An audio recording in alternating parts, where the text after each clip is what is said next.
Okay, so I wanted to get started asking about the development of the film. What really inspired you to write the script, and how did the project really come together?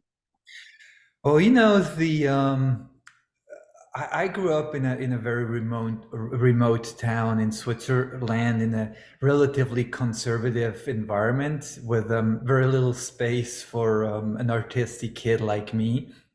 And oftentimes I wouldn't feel understood or not really, like safe in that sense to talk about what was going on inside.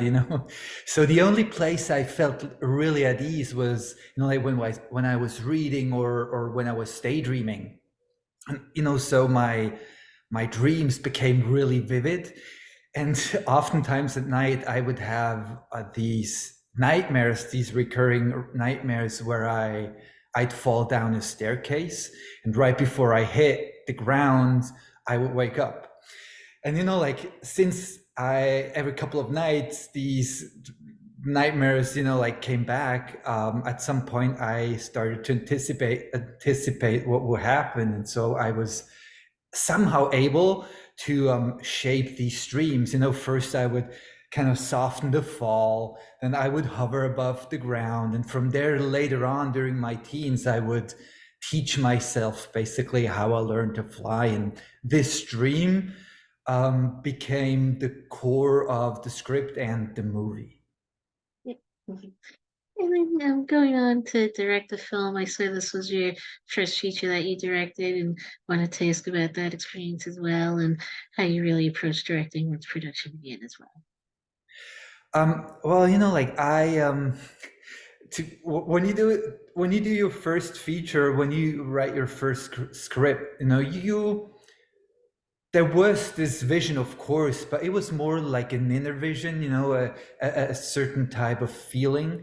And oftentimes, I wouldn't know also, since this was my, like first round, basically, wouldn't know, like how it would look like, how the process would look like, or later down the road. And so I oftentimes I just calmed myself down and said, look, when you know the next step, that's more than enough. And that became a mantra, not just for pre-production, but throughout production. And then, while we were shooting the movie, we really took this whole project step by step. And so I felt like it grew very organically over the course of the whole production and filming. So I wanted to ask about casting in the film as well, and especially for the two brothers in the film, since they're the main characters who appear throughout the film, and what that experience was like as well, and really figuring out who you wanted to star. Yes, like it was a very similar, actually a very similar process. Since I never went through this experience before to cast such complex roles. I come from a music video and commercial background where casting is much simpler.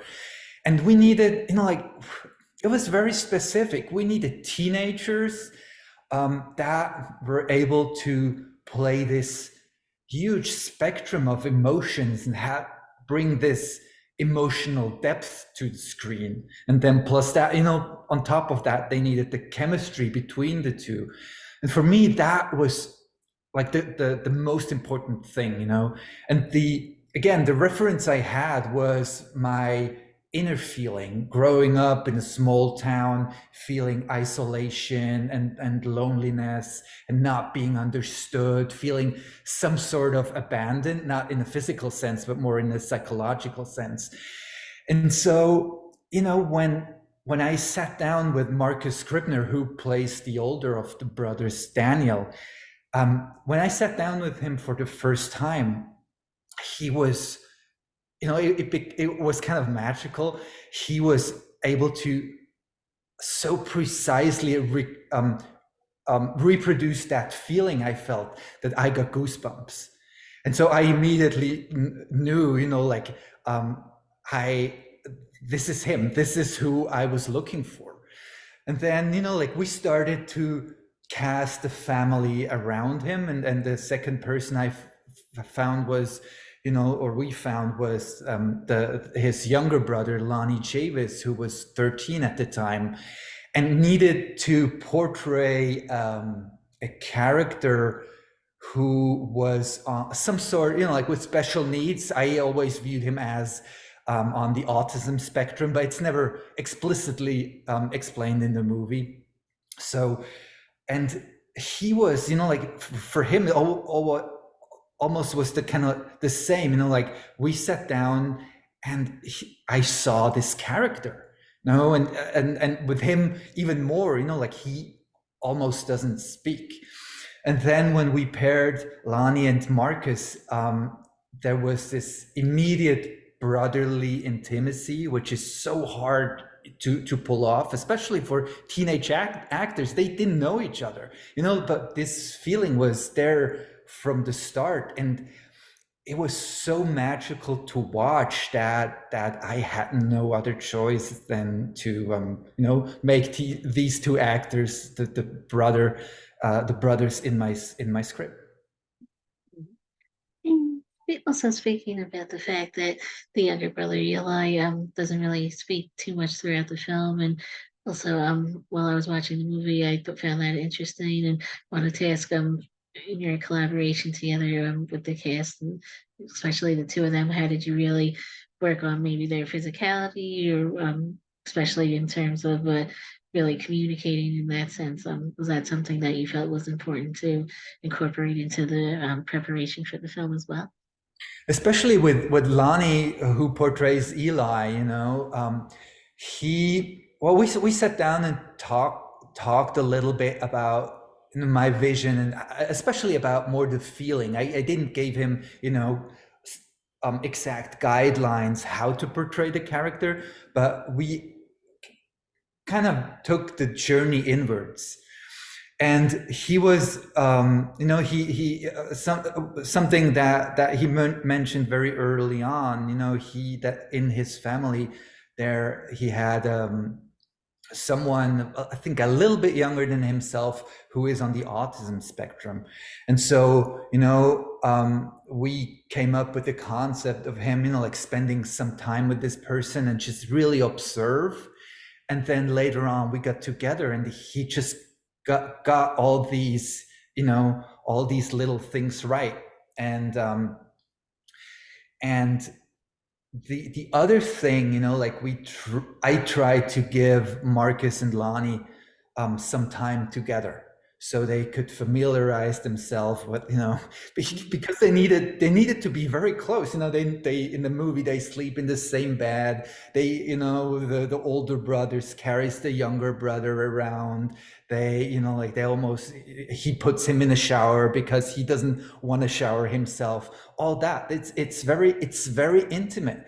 But it's interesting, after a couple of hours, that were the first day basically of shooting, after these little awkward moments between the two teenagers, they got so used to it that I think they didn't care no longer, or I think they felt like real brothers. So it didn't matter, and it just turned out to be so natural that I think, I really believed what was going on between the two of them.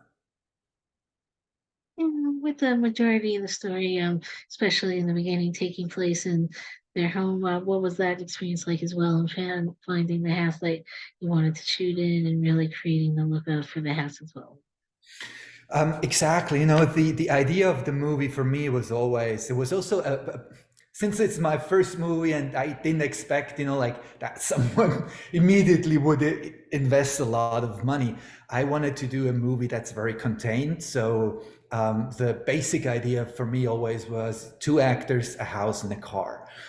And the house for me has the role of this very small world that that it's hard to get out of. It's hard to reach someone or something. And for it's the house is kind of the metaphor for me, living in this small town, in this small universe of myself, especially in my head, that all can be a prison, but can also be wonderful to live in and warm and homey and it's both, you know. So the house for me really became the metaphor for family, their lives together, and it's invisible from the outside, you know.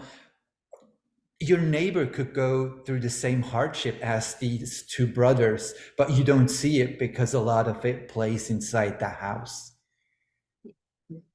And also, like you mentioned earlier about working on music videos before directing this film, and I also wanted to ask about the score for the film and how you approach the music and really incorporating that into the film as well. Yes, I started, you know, when I was 18 years old in Switzerland, I started out as a radio DJ. So music in many ways has always been kind of a starting point, and it has been for this movie too. You know, I had a lot of the songs that I knew. Oh, this could be something. You know, this portray. You know, this transcends this specific feeling. And then I suddenly had the idea that since a lot of these records are really soulful, some a little bit older, that a lot of the songs could be the songs Eli's and Daniel's mother was listening to. And when Eli misses his mother, you know, he goes back to these records in order for him to feel closer to his mom. And that's the way I try to approach this soundtrack, you know. And so I mixed it with old, you know, old songs, old records we licensed, and then we mixed it with a score that was composed for the movie that was a bit more related to their inner world, their inner feelings, just try to paint this landscape of what they are going through in terms of feelings and emotions and trauma. And besides writing and directing the film, I also saw that you edited it as well, and wanted to ask about that process and how you approach putting the final version of the film together as Um, Again, you know, the final version, it was it was quite a process, and I didn't want to rush it. So we edited a version that was much longer in the beginning, of course, you know, like, and try to narrow it down to um, just emotions. What, you know, like emotions became the emotions, and the trauma and the hardship became the guideline for the editing process, or, you know, the finalizing process in terms of music, color, what scenes actually end up in the movie. And yeah, it was it was more a process of letting go of things than adding. And it got more and more reduced. And then I still wanted to take the time, especially with in the first part of the movie, I wanted to take the time to get to know the two brothers in detail. You know, these details, how their relationship is shown. It's always with little tiny bits and pieces that show much more than what the actual scene is about, and that was became the focus for the process, especially in the first half. And then in the second half was more kind of related to the relationships, to the other characters around them, who are like little angels trying to help them, not just with physical stuff, but also and foremost with ideas. well. And also, with the film now being released in theaters, what was that experience like as well, and securing the distribution for the film as well?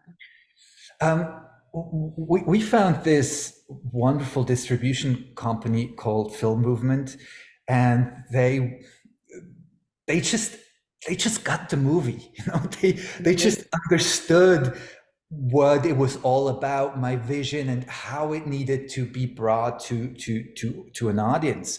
And for me, seeing it now, like today, actually going to more than 25 theaters, probably even more throughout the country. It's just, for me, Mhm. it's a miracle, like, especially in today's times where where the market is dominated by blockbusters and really big budget movies.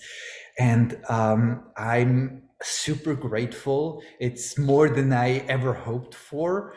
And it's also like a little bit scary because now that little seed that grew into this big tree, it's now out there. It's kind of like letting go your son or your daughter into the world, and you no longer control it but can just watch and be grateful for what it became. I think that was mainly it, but thank you again for taking the time to speak with me today. I appreciate it. Of course, thanks so much for having me, Karen. You're welcome. Thank you again.